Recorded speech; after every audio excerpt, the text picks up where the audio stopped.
Right, okay, so I've got these odd cylinders which appear to be discarded conceptual artwork. That one's Nightcrawler, but I don't know what the others are. Some of them look vaguely female, which is strange and disturbing. Oh, yes it is.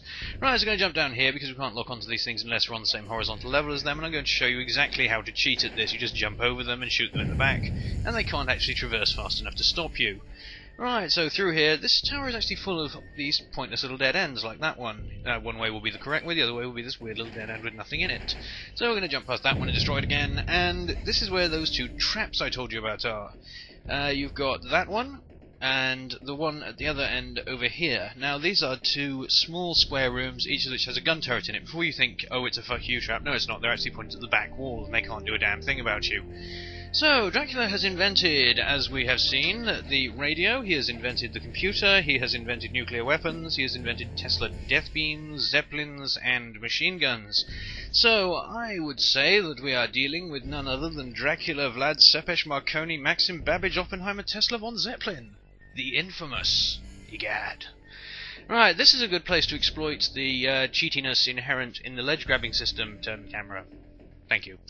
Right, you should not try to jump on these. If you try to jump directly on top of them, as the game probably intends for you to do, this is almost impossible, as it was every time I used to try it when I was younger and more foolish. But instead we will do this, which is really easy. Go us. Right, so I've go over here to save that, so that we don't have to do all that horror again if we mess up the last jump, which you usually will if you don't save here.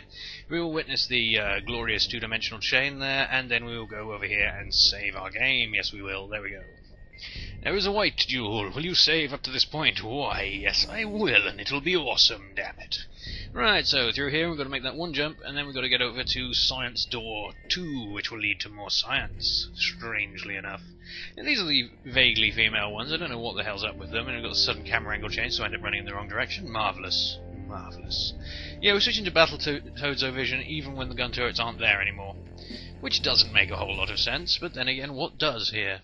Nothing, that's what. Right, over that, and we jump onto this, and onto this. There we go. And for some reason we don't even take fall damage there, which is marvellous. Alright, Tower of Science Key 2 has been used, and we've got a save point to our left, and to our right is absolutely nothing. So let's go around to our left, because the absolutely nothing is not going to aid us in our quest one little bit. It's mean. Mean and horrible. And scary. Now, there's been some people in the thread saying that they don't understand why I'm so down on Reinhardt. It's because he's useless. I was thinking of putting in a video of Reinhardt, but I'm not going to do that until I have to. How do you think we get that? It's not one of those ones where you have to consult a game guide, because the answer is you jump onto this invisible set of stairs here, climb up to it, and then you whack it, like that. And that gets you a roast beef, it also gets you 2 roast chickens, 1,000 gold, and a large red jewel.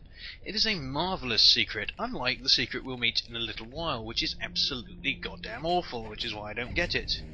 For those of you who are curious, I will explain what's in it when we get to it. But we're actually past all of the hard stuff in the level now. That was the last hard part. The next part's easy. We've just got this sequence of jumps here. We've got to realise this doesn't reach to the end, just so that they can stick the finger up at us if we thought it did. There we go, you see, because we fall down. And we got this set of platform jumperty here. Again, as I was saying, I don't understand why people think Reinhardt is any good. Reinhardt is hopeless. Reinhardt does not jump as high as Carry. Reinhardt is slower than Carry. He has the only character in either game who doesn't have a ranged basic attack. He's got his hopeless whip instead. There's just nothing good about him. I really don't understand. He's dependent on sub-weapons. He is dependent on the hopeless camera and hopeless lock-on system actually cooperating with you. He's rubbish. They've got this long corridor here which leads to nothing. Marvellous. And we've got this door here which leads to the rest of the level. Now that is the hopeless cache of absolute nonsense over there. This one requires Science Key 3. Key 3 Tower Science, it is locked.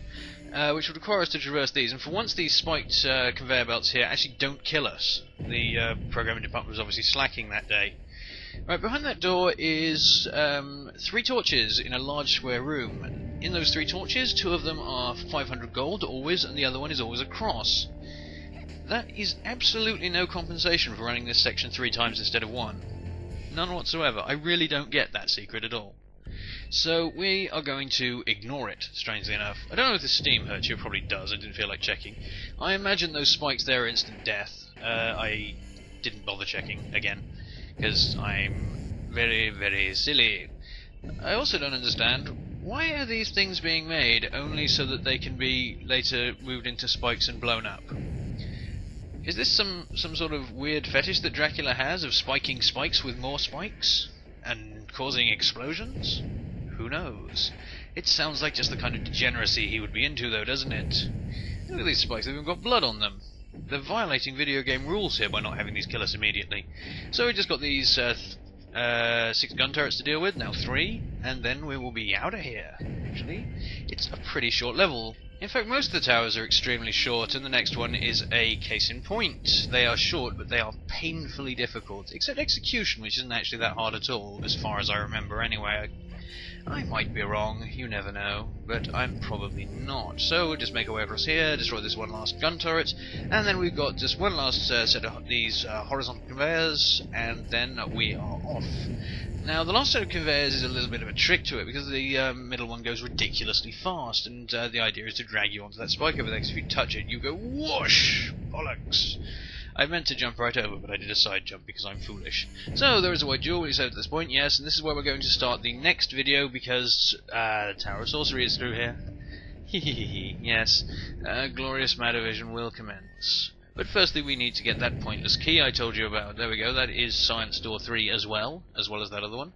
So we have to go around here, swap this torch here, and then grab the key. There we go, that's Science Key 3. Just as I said. And through this door we go. Clickety. And then through this large ominous hole, which leads to... oh god. This is Tower of Sorcery. As you can see, it's made of ice. That isn't nearly the worst thing about it. Let's look at the worst thing about it. The bullshit level here rises to unbelievable. Look at that. It's insane. Now, there is only one possible reaction to this, which is this. Whee! Death. That will not be the last time I go down there. I've been Evil Tim. Goodbye.